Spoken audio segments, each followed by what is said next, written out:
Pourquoi le thé est-il vendu dans des sachets ?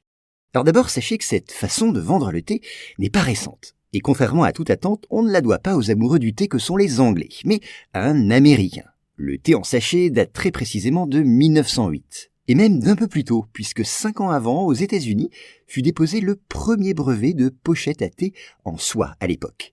Attention, au départ, ces sachets étaient seulement utilisés pour la dégustation.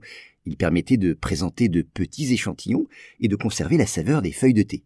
Mais certains des clients d'un importateur de thé en provenance de Chine et d'Inde, nommé Thomas Sullivan, pensaient, eux, que le thé était vendu ainsi. Ils ne comprenaient pas qu'il fallait ouvrir le sachet. Ils le plongeaient directement dans l'eau chaude et se plaignaient ensuite auprès de Sullivan car les mailles de ces sachets étaient trop serrées. Le thé n'infusait pas correctement.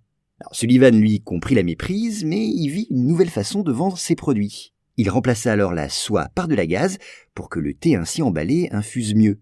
Et puis aussi, il faut le dire, parce que la gaze était moins chère.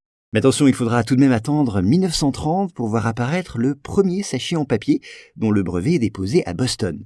À la même époque, un Allemand, Adolf Rambold, a l'idée d'ajouter une ficelle et une étiquette. 2 attributs que l'on retrouve encore aujourd'hui, vous le savez, sur les sachets.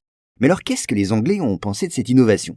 Eh bien, au départ, ils y furent réfractaires, craignant que ce sachet n'altère le goût de leur boisson nationale. Il a donc fallu attendre 1950 pour voir le sachet débarquer au Royaume-Uni. Il faut dire que pendant la guerre, seuls les thés faits aux États-Unis étaient disponibles, de quoi habituer les Anglais. Mais aujourd'hui, le thé en sachet représente dans ce pays 97% du marché.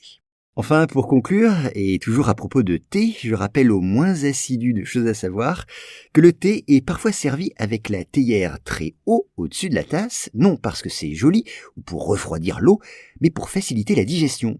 Eh bien oui, en oxygénant ainsi l'eau chaude, elle reste digeste.